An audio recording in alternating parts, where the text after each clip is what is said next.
Happy New Year.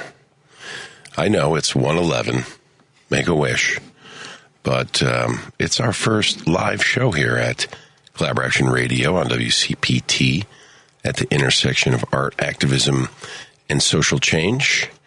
Thank you for joining us here on Chicago's progressive talk radio. And today, we're not streaming on Facebook and YouTube, but don't worry, we'll get the audio and the video merged. We'll throw that up on our YouTube shortly because we're going to have a very great show today. And you're going to want to check it out, and you might want to watch the video because I have a nice green velvet blazer. I'm Anthony Mosley. I'm the artistic director of Collaboraction.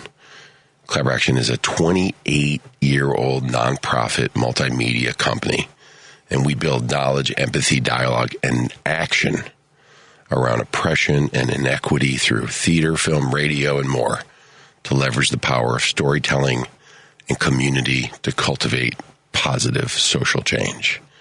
Collaboration Radio is sponsored by the Joseph and Bessie Feinberg Foundation, and today's episode is sponsored by AV Chicago, Chicago's leading provider of AV production and event management services, and the Ruth Page Center for the Arts.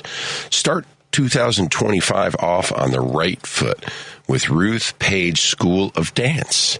During the entire month of January, Ruth Page School of Dance at Ruth Page Center for the Arts, 1016 North Dearborn, is offering free, that's F-R-E-E, trial classes for new students in their adult, youth, and pre-dance programs. All ages from 2 to 82 are welcome to join and try a class or two. And participating dancers will automatically be entered into a prize drawing at the end of the month. More information on classes is available at ruthpage.org. So go over there, check it out, and get yourself a free trial dance class and move your body. You know you want to. And then after the show today, or even during it, if you want to join the conversation, sponsor the show, send us a PSA, you can do that. This show is made possible by donors and members just like you. Email radio@collaboraction.org to reach out, or go to collaboraction.org to learn more. Quick Collaboration news and updates. We got our building permit for our new House of Belonging in the Kimball Arts Center.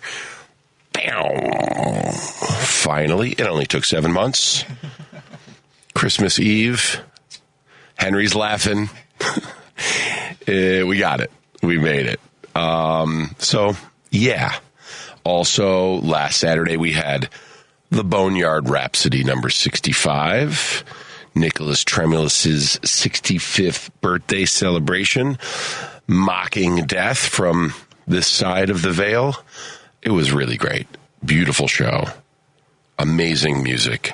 Incredible artists. Leave You Passari on video. It was really great. And we kind of publicly announced Nick helping to lead our new Collaboration Youth Music program.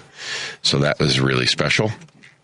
And we're getting ready for some great shows for the rest of this month and putting together a Black History Month program for February. So stay tuned. On this episode of Collaboration Radio, we're going to be talking about the fires in Los Angeles. As they are continuing, as we talk, as we speak, as we live right now. We're going to talk about climate change, and we're going to talk about what we might need to do to change the trajectory of our little blue dot. And I have 4 really amazing guests, all artist activists. We have Mr. Juan Villa, who's calling in from Los Angeles. We're going to have Montiera Davis, artist activist, member of the Light, Collaboration's youth program. We're going to premiere her song, When the Climate Changes. And then Doug Fogelson's going to be calling in after that. He has a really great thing called 1 Year for Earth. And it's an app and a website that helps you track your actions towards climate change. And then Antonio Brunetti is going to call in. He is a farmer and a winemaker who has a wine business in Los Angeles. So we have 2 LA callers today. And hopefully you might even call in and join us. You can do so at 773-763-WCPT. That's 773-763-9278. We'd love to have you join the call. But let's go ahead and bring in my friend, collaborator, Mr. Juan Villa. Welcome to Collaboration Radio. Hey, what's going on, Anthony? Hey, Juan. Thank you so much for joining us. Great to hear your voice. How are you doing? How are things out there in Los Angeles? Well, for me, where I'm located, which is right on the border of Hollywood and West Hollywood, I'm good. Like, I'm in the clear. I had to evacuate a few days ago with the Sunset Fire, but they took care of it. The Santa Ana winds died down, and I was able to, like, about 24 hours later, able to come back to my place. So I'm good on my end. It's the folks that are by the Palisades Fire or the Eden Fire. They're the ones that are going through it right now, especially the Palisades. That thing's like 25,000 acres burning. Wow. Yeah. And it's still burning. Oh, yeah, it's still going. It's finally has... Can't remember if it was like 3% contained, which is, I guess, a silver lining. No, it's 11% contained. But it's 22,660 acres that are burning right now. So 11% is contained, meaning it's not burning past a certain point.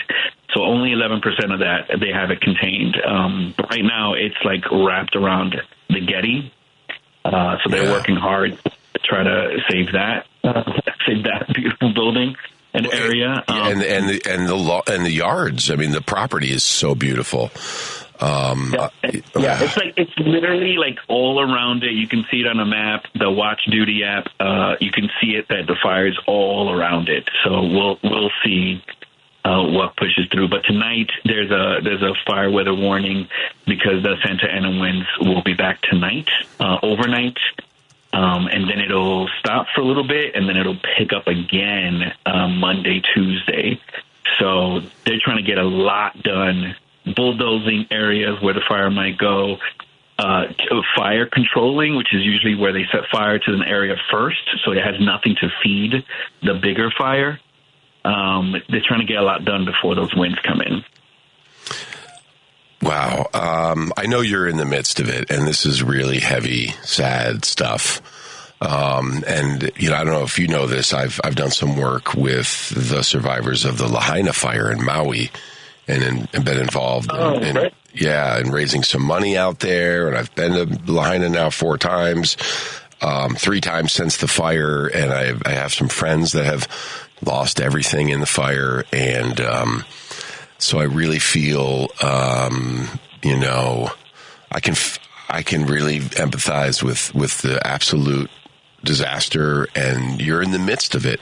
But as I've seen some of your Facebook posts, you seem to be one of the people I know and love who's in LA, who has good information and is being proactive about sharing resources and thoughts. And if you don't know, Juan Villa is a great actor. He's a company member of Teatro Vista, moved out to the West Coast some time ago, and is really a great theater and TV film actor with deep roots here in Chicago. And what do you want to share? We're on the air here on 8:20 a.m. for a bunch of people. And what message do we know? What do we need to know, or what would you like to share with us here back in the Windy City? There are, New York is having some spots where they're taking donations to send to LA. So it might feel like it might not be much, but anything helps, because the transition for all these homes that have been lost and these families is going to be huge. And insurance is a whole other racket and a whole other game. So before people can get on their feet, and I'm not just talking about the people who are financially in a very good place. Altadena, which is by the Eaton fires, is it's a very big historically black neighborhood. It's one of the first areas in LA that allowed black families to own home ownership. So those are very working class. It's a very diverse area. So whatever donations, honestly, it can go a long way. So I don't know if there's any in Chicago right now, if anyone has started anything like that. But if you see of anything like that, then please feel free to put some in there. The city's immensely resilient, and people will help each other out as much as they can.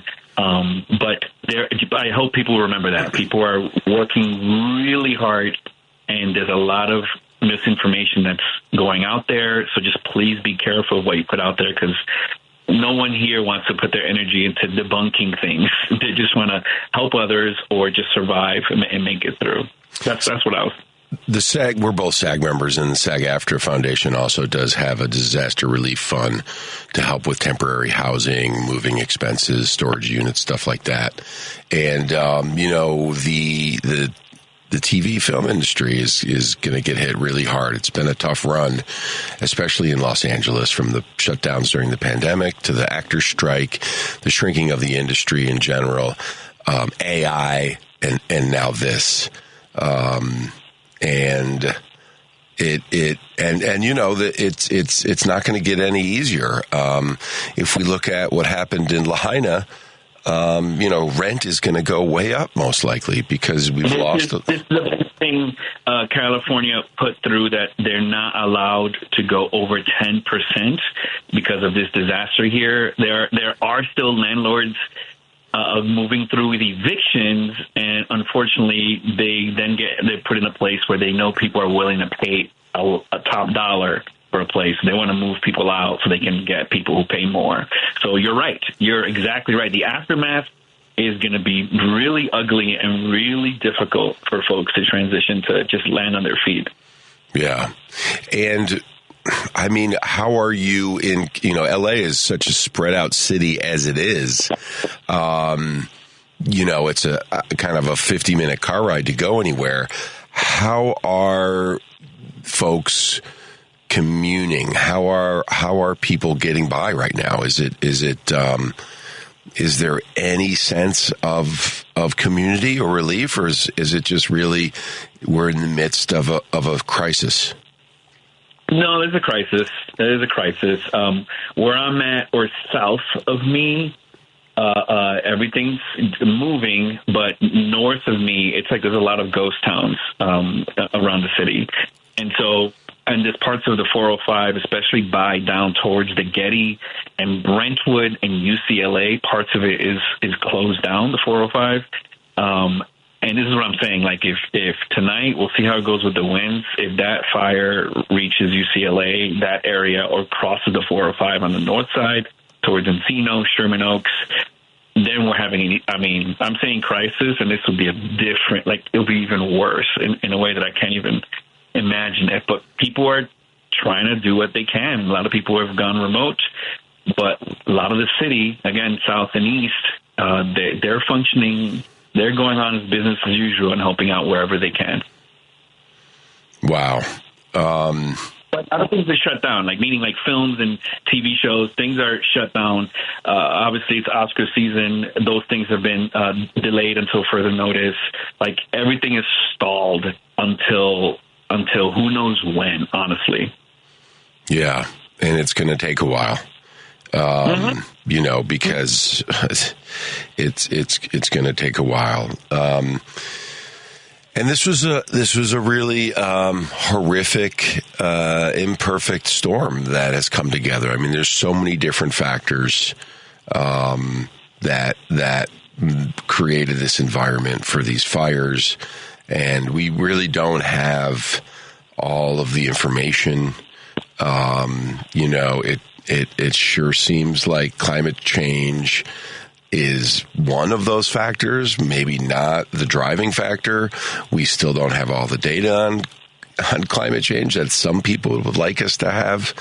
But this is complex. It's more than just that. From your perspective, what are the major issues that came together to create this disaster?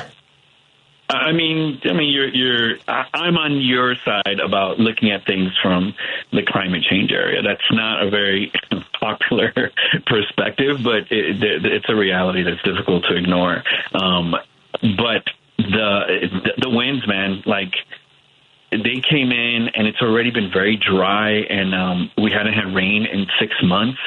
And and what happens is that even when we get rain, by the time the summer comes and it gets so hot, everything dries up so fast, and it just becomes, it's a tinder, it just all can go up very easily. So, and everyone, the fire departments, everyone did the best that they could, but there was so much happening at the same time that there was barely any water pressure to get the water that was needed. And of course, there's other things making rounds about that Karen Bass cut $17 million out of the fire department's budget. That was debunked by people who were there. They said, it didn't get through because we were on a deadline, but it was because we had a $50 million surplus we were trying to figure out.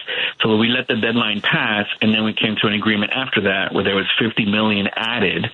And then the chief for Los Angeles came out and said, yes, that is true.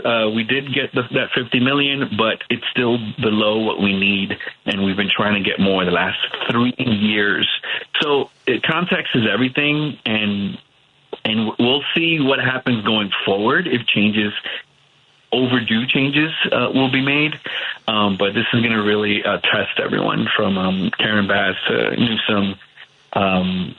But I think, bureaucracy can just get in the way of a lot of things. And I'm glad people are helping as much as they can. Canada, Mexico, South Africa, people are coming in to help out. Other cities, San Francisco, a fire department drove down with their trucks to help out. So that's the thing that I'm glad they're coming through with. And I'm sure in time we'll see what else made things more difficult and created more obstacles for this to be handled. But the Santa Ana winds coming in when they did, as intensely as it did, that's something you just can't predict. But even though you might think it's a matter of time before something like this happens. Yeah, and it's unfortunate that it takes these horrific disasters for us to kind of all come together and rally and be human to one another. But I'm sure we will see a very strong national and North American response, and Los Angeles will rebuild and move forward.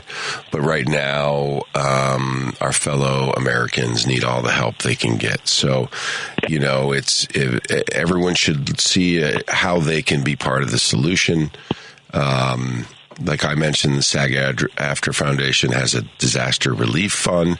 Are there any other places that people should think about giving money before they, give a celebrity GoFundMe donation?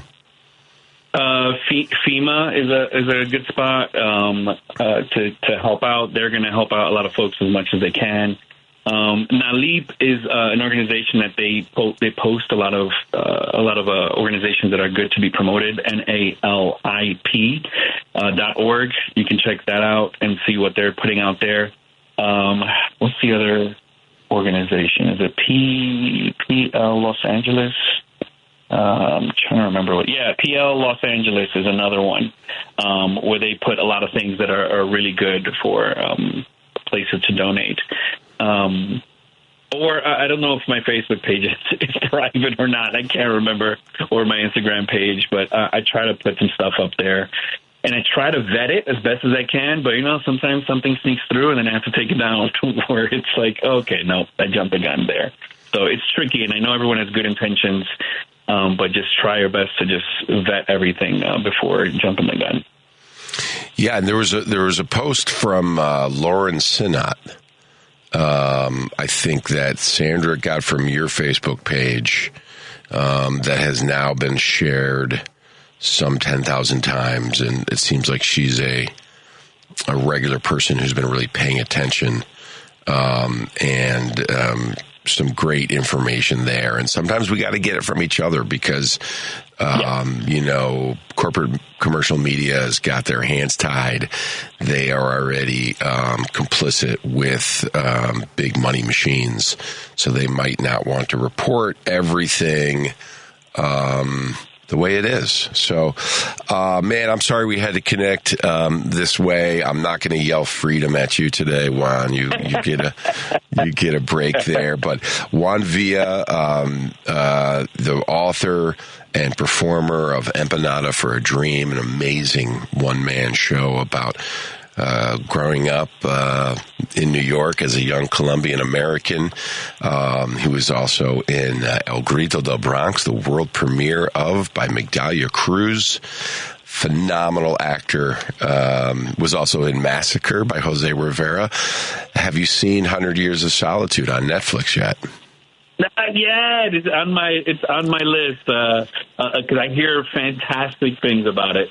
Yeah. I just watched the first episode, and I was surprised how good a job they did with such a dense masterpiece. That's what I keep hearing. Well, and I know Jose was working on that for like 5 years. Jose Rivera, acclaimed playwright, also the author of Motorcycle Diary.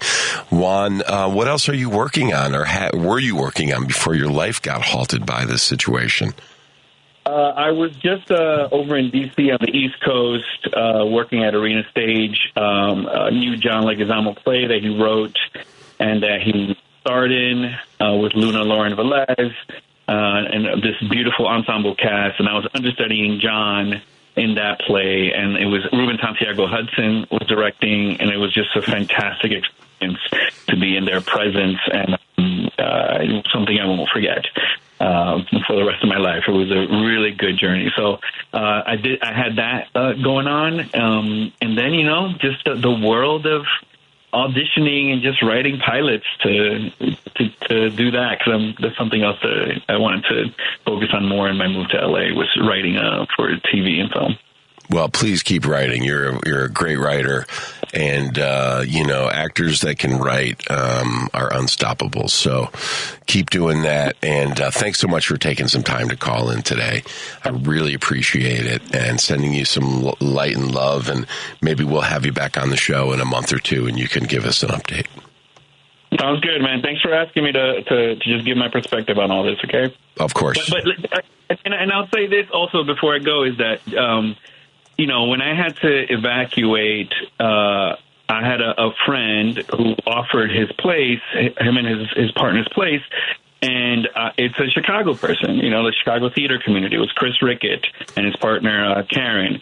And, then Miguel Nunez reached out saying, hey, we had to go out of town.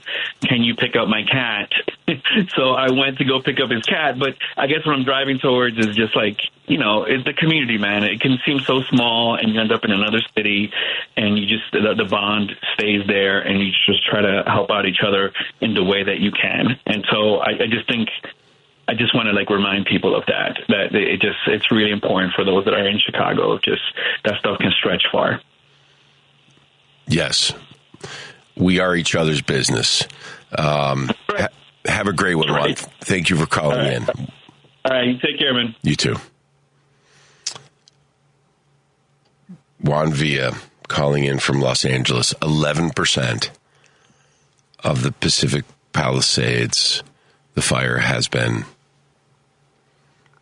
I can't remember the word he used, captive. But wow. If you'd like to join our show today, you can call in too at 773-763-9278. Los Angeles County is in dire straits. And it seems like you didn't have to be a genius to make this prediction.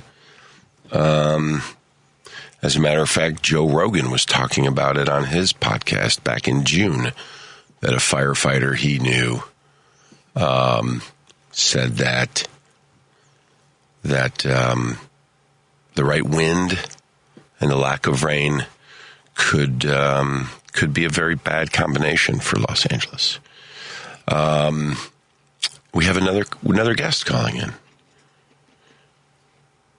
We have Doug. Excellent.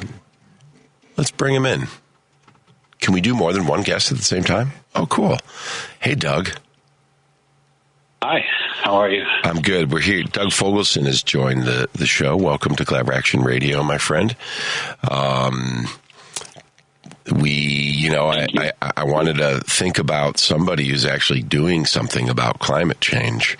And I mean, like, doing it consistently and with passion and care, and local in Chicago. And you're the guy that was one of very few people I could think of, Doug. So, you're also an artist. And I'm just crazy about the way you think. I shouldn't say crazy. We overuse the word crazy. I admire the way you think about things, Doug, and the way you talk about them. So thanks for joining us. Tell everybody about your project, 1 Year for Earth. Doug was on the show a few months ago, so you can go back to the podcast or the YouTube and listen to that whole show. But tell everybody a little bit about that project. And then if you could, with that perspective and context, what's going through your heart and mind as you, watch this disaster unfold? Yeah. Well, thank you, my brother. The respect is mad and mutual for you and everything you're doing. And I appreciate being on the show again. I have been going through some self-care because my family, friends in LA have been going through this disaster, and we're watching from far away. Multiple people we know are evacuated. My aunt, who used to live in an area whose house burned previously, is having situations with regard to her care where she is. People are living in their friends' and families' homes that we know, and others are in nearby areas getting ready to be evacuated. And I think it's important for everyone always to take care of themselves with the stress this brings, even if you're not in LA, especially, of course, if you are there. There's so many action items that everybody needs to do. But even if you're not and you care about it, or if you're being impacted by the news, taking time to do self-care and deal with the climate anxiety, the health crisis of climate anxiety that this brings up for everyone is tantamount and very important to do. Also, there's a lot of talk about how insurance is a scam and it's not going to cover things, and the incoming administration. So there's an exponential anxiety factor. That's what's on my mind with regard to climate crisis and what's coming and what this signifies for that. I think the answer to that self-care also includes action. It's well documented that mindfulness and getting into action are both the cures for these ills. And they're force multipliers, too, because, mindfulness practices help on a lot of levels. And getting into action not only helps you feel better, but it actually does something. And the big problem and why we created 1 Year for Earth, especially for Americans as opposed to New Zealanders or people in Denmark, is that the problem feels so large and we feel so small and powerless, and we don't know what to do. So we created 1 Year for Earth, which is a website that has a library resource hub that's been curated from all the crowded corners of the internet and synthesized down by our team to help you find action items that you can actually use in all the different areas of your life. So whether it's your vacation, your work, your school, your transportation, your home, food, inspiring figures, finding organizations to support, community actions and social justice to do, even artists to be inspired by and crafts to do and upcycle things. There's so many ways to get into action that it's actually super inspiring, and it is kind of the antidote to these disastrous things that are going on. So that's a lot to say, but what you're saying is so important because I think, it's such a large problem that people get paralyzed. And what you're saying is there are there are a lot of things that we can do. So, pick one or two and do them consistently for the rest of your life. Add 3 or 4, become a spokesperson, talk to your family and friends and the tables that you sit at, have dialogue around this. And you taking on this project is having a ripple effect on the people that you know. And now here we are live. We're on WCPT 820 AM, Chicago's progressive talk radio. This is Collaboraction Radio. We're at the intersection of art, activism, and social change. And today we're talking about the LA fires and the Maui fires and the shrinking ice caps and the temperatures rising. And actually, Doug, I hope you could stick around for a little bit. I have we're going to do a conference call. I have a special guest, and we're going to premiere her new song about climate change. Can you stick around?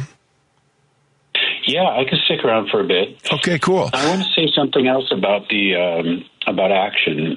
Please. And what we're talking about here. I think that the anger that this brings up in a lot of people, anger for a lot of good reasons, why didn't we have this, why couldn't we have that, can be channeled for good in the future. So if you are angry about the situation in general, then take that anger and use it to drive your actions in the real world.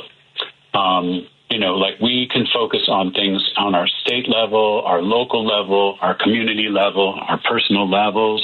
We can build resilience if we do want to, if we take that anger and turn it into action. We can educate ourselves. We can change the things that we can't change, knowing certain other things we cannot, and have the wisdom to know the difference.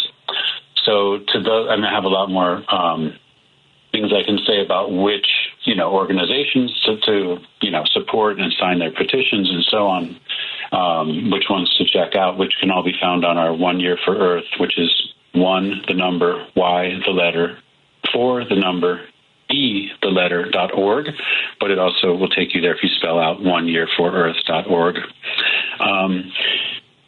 But that's what I'm really thinking, like, what can we do to weaponize this? So on the larger scale, we know that fires happen. People in LA are some of the most knowledgeable people. They know fires have been happening in their backyards for years and nearby. They didn't know that it was going to be at this scale and level, and this is remarkable, and it is from human-induced climate change. We can expect other cities to have these similar challenges, whether it's a storm, a fire, a heat wave, a drought. We can expect migrations. We can expect all of these things to come in. This is a terrible, terrible, tragic disaster, but we can also expect larger disasters to happen. And indeed, larger disasters are happening around the planet and have been at an alarming rate. So what is the solution? And it's never too late to get started, And Doug, I also want to, turn anger into action. You made a great point about self-care. That is really important. And I know the listeners of WCPT, they and we were faced with the challenge of anger into action in November, and this is not going to be the last time. So I do appreciate all the great points you have. We have Montiera Davis, artist activist here, and we have a caller. But let's bring on Montiera first. Hello, Montiera Davis. Welcome to Collaboration Radio. Hi, thank you for having me. It's a pleasure to be here. You're on. Hi. Say hi to Doug. We're doing a 3-way call. This is what they used to do back in the 90s. You had to click the phone and then you could dial somebody else and merge them. And now you can just push buttons real easily. Montiera is an ensemble member for The Light, and she wrote a song called When the Climate Changes. And we're going to play that for our audience today. Montiera, thank you for joining. Like I said, she's an artist, activist, or also known as an artivist, part of Collaboraction's The Light. Monty, what was your inspiration for writing this song? Well, after learning about climate change and global warming in high school, I was inspired to write a song, and I wanted to inspire others to basically see the importance and become aware of how climate change is affecting us all. And tell everybody a little bit about yourself, Monty. Where do you go to school, and what are you all about? Well, I attend the Chicago High School for the Arts, and I'm a singer and a performing artist. Wonderful. I see Brian is on hold. Brian, stay on hold, and we'll bring you into the conversation after this song. We're going to go ahead, and this is the radio premiere of Montiera Davis's When the Climate Changes. Hello, everyone. My name is Montiera, and I will be performing a song that I wrote about sea level rising and global warming, titled When the Climate Changes. I love this song!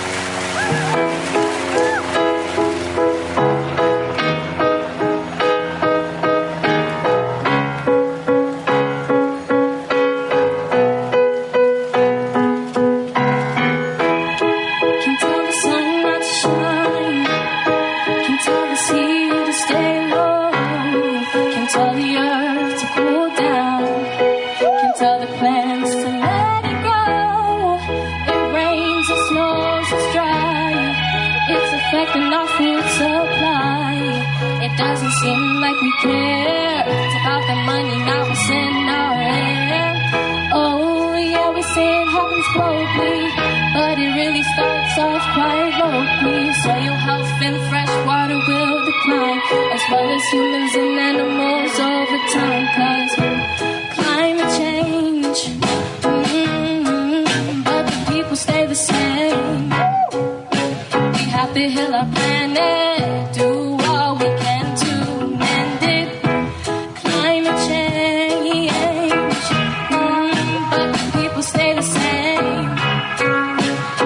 Heal our planet, do all we can to mend it. Every year people speak out and warn us. The seas are rising, the starvation's among us. Extinction of species will increase unlike before. We have 11 years, we have to do more. When we can change, then the world can change to stop the climate change. When we can change, then the world can change to stop the climate change. We say we're not fond of damage, and we really hate the heat. While we burn coal and oil just to benefit our needs. Greenhouse gases, releasing up in our atmosphere. We don't act now, who knows what will happen next year. The Arctic life is warming, and so are the tides. As glaciers melt, then comes the sea level rise. Beyond the walls of cities, the ocean life is defined. I think of the climate in that global state of mind, cause climate change. Stay the same. We have to heal our planet, do all we can to mend it. Climate change, but the people stay the same. We have to heal our planet, do all we can to mend it. Every year people speak out and warn us. The seas are rising and starvation's among us. Extinction of species will increase unlike before. We have 11 years, we have to do more. When we can change, then the world can change to stop the climate change. When we can change, then the world can change to stop the climate change. Thank you. Wow. Climate change, but the people remain the same. Thank you so much for sharing, Montiera. Doug, what did you think of that? I think that's a great song, and I think it's a great way to process your feelings again about how this is impacting people, and as the artists using their craft in order to process these feelings and try to get good messages out to people. What it makes me think of is how individualistic our society is and how other societies act more cohesively than Americans do. And that is truly, I think, the crux of the problem. These are not political issues. The climate changes, people don't. Come on. We have to be pragmatic and practical here. We need our infrastructure and our education and our healthcare systems to literally work for us people, right? And those are the big ones. But like, again, if they don't work for us on the big level, we have to take matters into our own hands somehow and bring it to the people so that we can be resilient in the face of the climate that is changing. So, yes, I like the song. These are symptoms of capitalism and classism, and hopefully we can evolve to a broader consciousness. Monty, great work. What a wonderful, catchy, poignant song. What's going on in your heart and mind as you witness and empathize with the folks impacted by these fires in Los Angeles right now? Well, when I look at what's happening in LA, I just think it's devastating. And it makes me think back to when I had performed at the You're Talking About, and when I opened up the song, I had asked the audience how many wildfires, how many hurricanes, how many floods does it take for people to realize the significance of climate change and to act on it. So I feel it's very relevant when we look at what's happening right now in LA. Yeah. We have a caller, Brian. Welcome to Collaboration Radio. Thank you for waiting. What's on your mind? Hey, good afternoon. Some of the points I'd like to make are climate change is going to mean people moving. Like, I spent my life in construction, and I also worked for a major national shipping company, 40 years ago. And people need to stop and really think that everything you see, eat, and use was brought to your location by a machine burning diesel fuel or kerosene or gasoline. Like these fires in LA if they destroyed, it's going to be 20,000 homes at least. So if they were just simply to rebuild all of these homes and structures in this damaged area in Southern California, that is a tremendous amount of diesel fuel. It's so many truckloads of material you can't believe it. Just to clean up after the fire is going to be a tremendous number of truckloads. I mean, look how much fuel is being burned right now by all the airplanes and helicopters putting out the fire. Yeah. And then if you go to a worldwide level of humanity, as the century goes on, the oceans are going to rise. It's axiomatic. Everything's melting faster than they calculated 10 years ago. The oceans are going to rise. The climate's going to shift. People are going to have to move. That's got to be the primary thought in your mind. People are going to be moving. Now, we need to be honest and say, how are they going to move? Where are they going to move to? See, it's real easy when I listen to some progressives, and all they want to do is attack the oil companies and attack American lifestyles, and deservedly so. But the genie's out of the bottle. We are where we are, and for people to move and rebuild and say you want to build a fantastic new environmentally friendly structure for people to live in, it is a tremendous number of truckloads of material. And all the workmen that have to drive to the job sites are burning gas and fuel. And see, that's the riddle of the problem we have to solve. 90% or more of our entire heavy transport system is diesel fuel.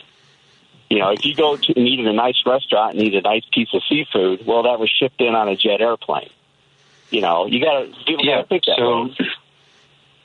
So how do we solve this problem? We got to change. We got to change our cities.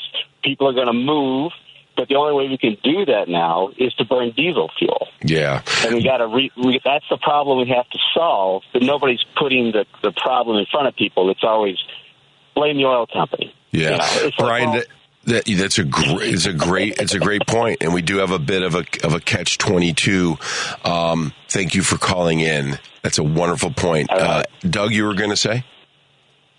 Yeah, I mean, so that is true, and down to every level of every part of our society, the fossil fuels, the costs of resources, let's say lumber, gypsum, all the things they use, the solvents to clean things, all of our infrastructure, all of our transport, everything. That's why this is what's called a wicked, sticky problem, and small countries, again, have a little more agency in order to sort of regulate and report on their scope 1, 2, and 3 emissions, which, in logistics, I'm sure if you're in shipping, you can understand there's scope 1, 2, and 3 emissions, so the emissions you create, the emissions that the things you buy create, and so on.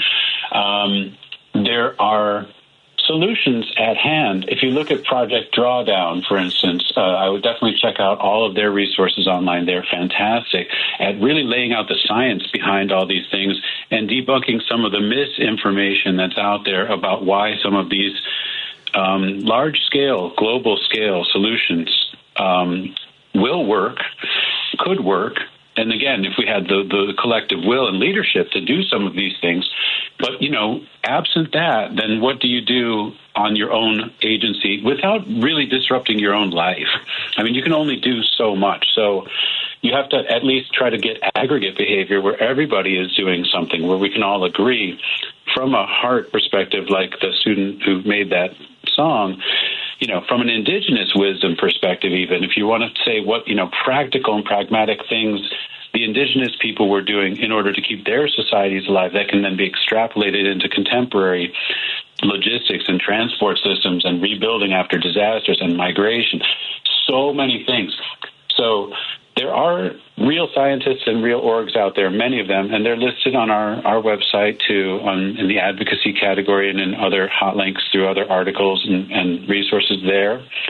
I would say educate ourselves and build a sustainable mindset around our community, then come up with plans for what you do in your life, and then support other things like community action or orgs. It's all we can reasonably do. Yeah. No one's going to come in and strike the heart of the Goliath with the rock here. We have to work in an aggregate manner. Educate yourself, vote, and do what you do and make a contribution. If you're an artist, like Montiera, make a piece and and use it as a way to spur conversation. Speaking of artists, we have Collaboraction company member Antonio Brunetti, who's also a farmer and winemaker with Flowers and Cheese Winery in Los Angeles. And Antonio is also part of Hua Momona Farms in Lahaina and was there on the ground in the months after the Lahaina fires. And my brother and friend, welcome to Collaboration Radio. Days. Yeah, that was days after. Days. I think it was. How are you? What's your perspective there in Los Angeles right now? Sorry, it's intense. Sorry, I didn't even say hello. And thank you for having me on, dear brother, old friend.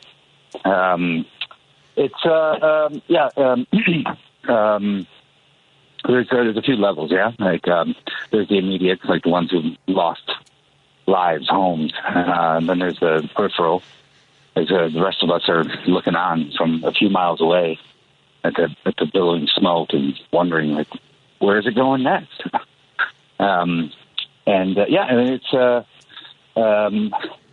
What was your question specifically? Did I answer that? Well, just, yeah. I mean, you're in LA. You run a small business. You're also, a farmer and winemaker. So you're very connected to the earth. And you have the very unique perspective, as like you said, you were an early responder to the fires in Maui. So I'm sure you have a degree of trauma that is being re-triggered. And what as an artist and somebody who's in the middle of it, what do you want to share with our listeners? What can we do to be part of the solution? Oh, well, okay. I have a small winery here in LA. I'm here right now. We set out in APB this morning, telling people who follow us, people who know us, that we're here to give you wine and food. It's such a small little thing that is can only be helpful, I think. I mean, I have to be open. I don't, but I do. And I think that some people maybe need it. And wine, that is. Food, absolutely.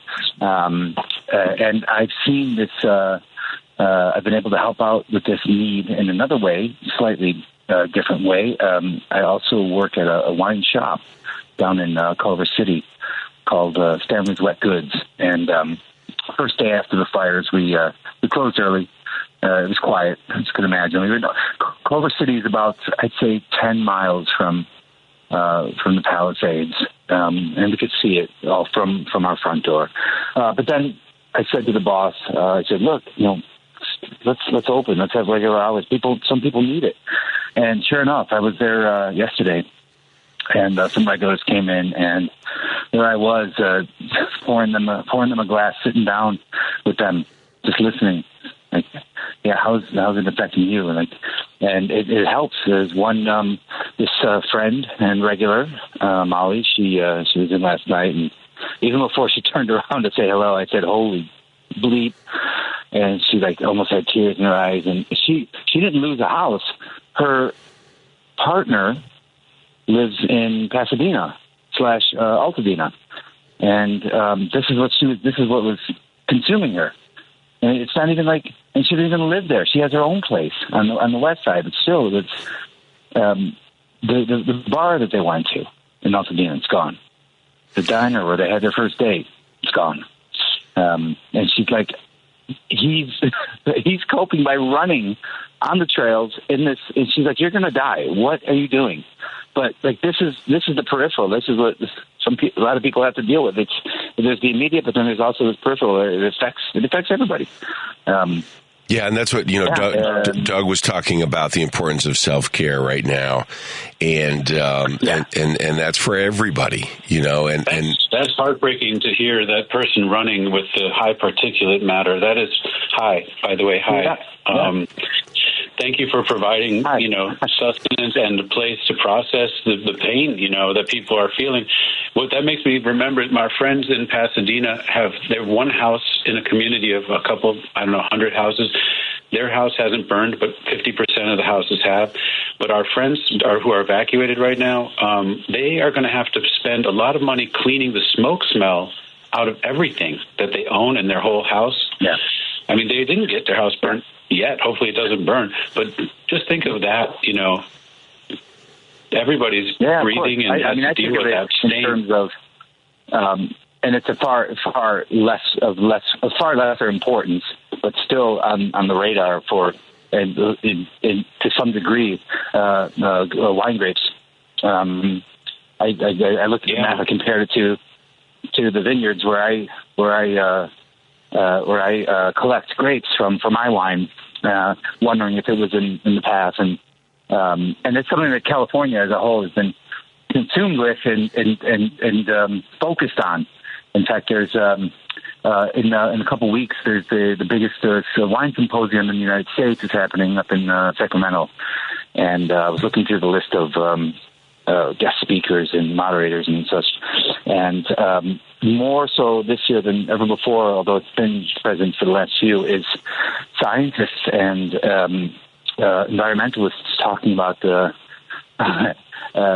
smoke taint and so on, and then even going as far as to find solutions as to how to remove the smoke taint from wine, from the grapes. To expand on that idea just briefly, the reason why it's called the Anthropocene, this era right now, is because the geological record now reflects that humans have been able to, on a geological scale, we have radiation in the rock.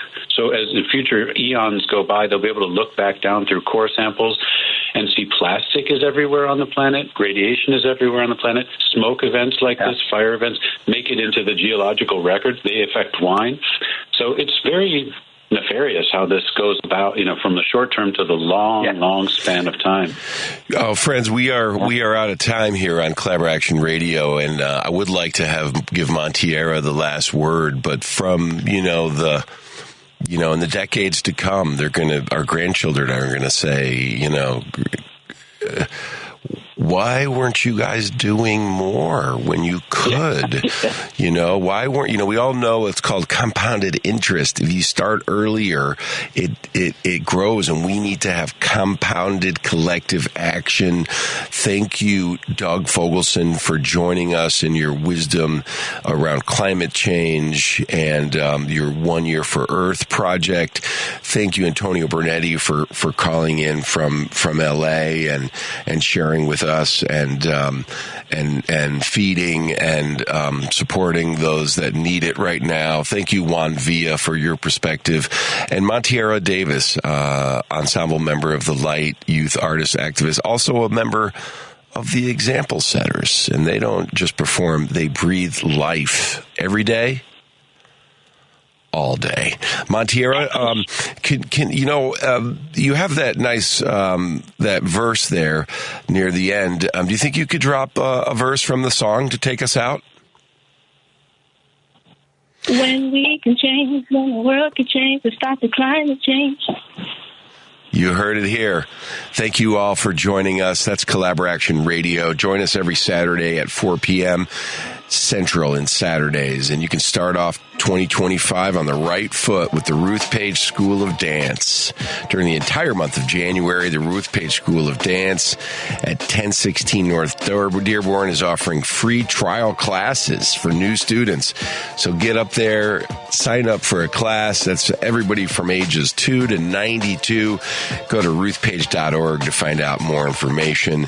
And let's just keep on educating ourselves and finding how each one of us can make contributions and more thoughtfulness and consciousness to be part of the solution to climate change and not the problem.